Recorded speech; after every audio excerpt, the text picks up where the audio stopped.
Hi guys, welcome back to my channel. మనకు 10th inter degree అర్హతతో ఎలాంటి రాత పరీక్ష లేకుండా హెచ్డిఎఫ్సి బ్యాంకులో పలు రకాల పోస్టులు అయితే భర్తీ చేయడానికి నోటిఫికేషన్ అయితే రావడం జరిగింది. దీనికి సంబంధించిన పూర్తి వివరాలు అయితే ఈ వీడియోలో ఎక్స్ప్లెయిన్ చేస్తాను. స్కిప్ చేయకుండా అయితే చూడండి. కొత్త వాళ్ళు ఎవరైనా వచ్చినట్టయితే లైక్ చేయండి, సబ్స్క్రైబ్ చేయండి గైస్. ఇక వీడియోలోకి వెళ్ళినట్టయితే మనకు హెచ్డిఎఫ్సి బ్యాంక్ నుంచి అయితే నోటిఫికేషన్ రావడం జరిగింది. ఏప్రిల్ 5వ తేదీ అయితే నోటిఫికేషన్ రావడం జరిగింది అనమాట. ఇక్కడ మీరు చూసుకున్నట్లయితే education qualification 10th diploma graduate students అందరూ అప్లికేషన్స్ అయితే పెట్టుకోవచ్చు. ఇక్కడ మీరు చూసుకున్నట్లయితే ఆర్గనైజేషన్ చూసుకున్నట్లయితే హెచ్డిఎఫ్సి బ్యాంక్ నుంచి అయితే నోటిఫికేషన్ రావడం జరిగింది. పలు రకాల పోస్టులు అయితే భర్తీ చేస్తున్నారు అనమాట. 12,551 పోస్టులు అయితే భర్తీ చేస్తున్నారు. వాకిన్ ఇంటర్వ్యూ ఉంటుంది. ఏప్రిల్ 4వ తేదీ నుంచి మే 30వ తేదీ వరకు అయితే వాకిన్ ఇంటర్వ్యూ అయితే ఉంటుందన్నమాట. ఎవరైతే అప్లికేషన్స్ పెట్టి ఉంటారో వాళ్ళకైతే ఇంటర్వ్యూ కండక్ట్ చేసి జాబ్స్ అయితే రిక్రూట్మెంట్ చేస్తారన్నమాట. గైస్, ఈ వీడియోలో అప్లికేషన్ ప్రాసెస్ ఎలా చేసుకోవాలని కూడా ఎక్స్ప్లెయిన్ చేస్తాను. స్కిప్ చేయకుండా అయితే చూడండి. ఇక నెక్స్ట్ ఎలాంటి పోస్టులు భర్తీ చేస్తున్నారంటే రూరల్ పోర్ట్ఫోలియో ఆఫీసర్, అలాగే out reach officer, assistant account clerk, HR manager, branch sales officer, branch manager, sales officer post అయితే భర్తీ చేస్తున్నారన్నమాట. ఇక నెక్స్ట్ ఏజ్ లిమిట్ చూస్తున్నట్లయితే 18 సంవత్సరాల నుంచి 40 సంవత్సరాలు ఉన్న వాళ్ళందరూ ఈ జాబ్కి అయితే అప్లికేషన్స్ అయితే పెట్టుకోవచ్చు. అలాగే గవర్నమెంట్కి ఆధారంగా అంటే ఎస్సీ ఎస్టీ వాళ్ళకైతే 5 years ఏజ్ రిలాక్సేషన్ ఉంటుంది. ఓబీసీ వాళ్ళకి 3 years ఏజ్ రిలాక్సేషన్ అయితే ఉంటుందన్నమాట. ఇక నెక్స్ట్ ఎడ్యుకేషన్ క్వాలిఫికేషన్ చూసుకున్నట్లయితే ఇక్కడ మీరు చూసుకున్నట్లయితే must have 10th 12th diploma ఈ గ్రాడ్యుయేషన్ స్టూడెంట్స్ అందరూ ఈ జాబ్కి అయితే అప్లికేషన్స్ అయితే పెట్టుకోవచ్చు అనమాట. ఇక అప్లికేషన్ ఫీ చూసుకున్నట్లయితే ఎలాంటి ఎగ్జామ్ అప్లికేషన్ ఫీ పే చేయాల్సిన అవసరం లేదు. ఇక నెక్స్ట్ అప్లై చేయడానికి డాక్యుమెంట్స్ ఏమేమి కావాలంటే అప్లికేషన్ ఆధార్ కార్డు కావాలంటే అంటే ఎవరైతే అప్లికేషన్ పెడుతున్నారో వాళ్ళ ఆధార్ కార్డు కావాలి.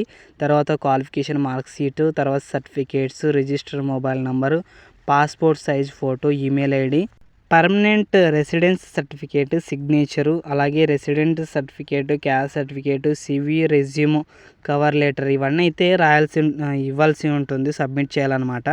ఇక నెక్స్ట్ అప్లికేషన్ ప్రాసెస్ ఎలా చేసుకోవాలంటే డిస్క్రిప్షన్లో అప్లై లింక్ అని లింక్ ఇచ్చింటాను. ఆ లింక్ మీద క్లిక్ చేసిన తర్వాత మీకు ఇలాగే ఇంటర్ఫేస్ అయితే వస్తుందన్నమాట. ఇక్కడ మీరు చూసుకున్నట్లయితే share your details below and will get up in touch.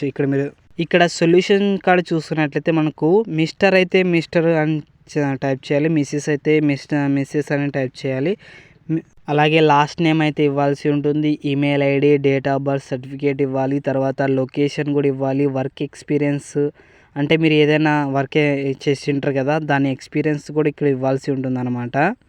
ఎన్ని ఇయర్స్ ఇచ్చినారనేది, ఎన్ని ఇయర్స్ చేసినారనేది, తర్వాత ఇండస్ట్రీ, ఏ ఇండస్ట్రీలో మీరు అంటే ఏ సెక్టార్లో పనిచేస్తారో దానికి సంబంధించిన ఇండస్ట్రీ అయితే సెలెక్ట్ చేయాలన్నమాట. కరెంట్ జాబ్ రోల్ ఇప్పుడు ఏం చేస్తున్నారో ఆ జాబ్ కూడా రాయాలన్నమాట. తర్వాత రెజ్యూమ్ అయితే అప్లోడ్ చేయాలి. తర్వాత ఫస్ట్ నేమ్ కూడా రాయాలన్నమాట. తర్వాత జెండర్ ఏమైతే ఉంటుందో మేల్ అయితే మేల్, ఫీమేల్ అయితే ఫీమేల్, తర్వాత మొబైల్ నెంబరు, సిటీ, తర్వాత నోటీస్ పీరియడ్, తర్వాత current company, highest education, role, industry ఇవన్నీ అయితే రాయాల్సి ఉంటుందన్నమాట. ఇవన్నీ అయితే సెలెక్ట్ చేసి తర్వాత ఈ 3 ఇవన్నీ లైన్గా అయితే సెలెక్ట్ చేయాలన్నమాట. తర్వాత ఇక్కడ క్యాప్చా ఉంటుంది, దాన్ని కూడా రాసి తర్వాత సబ్మిట్ అని క్లిక్ చేసినట్టయితే మీరు అప్లై చేసినట్టే. కాబట్టి 10th ఇంటర్ డిగ్రీ ఉన్న అర్హత ఉన్న వాళ్ళందరూ అప్లికేషన్స్ అయితే పెట్టుకునండి గైస్. 12,000కు పైగా జాబ్స్ అయితే రిక్రూట్మెంట్ చేస్తున్నారు. మనకి ఎలాంటి రాత పరీక్ష లేకుండా అయితే రిక్రూట్మెంట్ చేసుకుంటున్నారు. కాబట్టి అందరూ అయితే అప్లికేషన్స్ అయితే పెట్టుకునండి గైస్. ఈ జాబ్ ఆపర్చునిటీ అసలు మిస్ చేసుకోవద్దండి. దీనికి సంబంధించిన పూర్తి వివరాలు మన వాట్సాప్ ఛానల్లో ఉంటుంది. వాట్సాప్ ఛానల్ లింక్ డిస్క్రిప్షన్లో ఉంటుంది. అలాగే టెలిగ్రామ్లో కూడా జాయిన్ అవ్వండి. ఓకే గైస్, లైక్ చేయండి, సబ్స్క్రైబ్ చేయండి, షేర్ చేయండి గైస్. అందరికీ థ్యాంక్ యూ.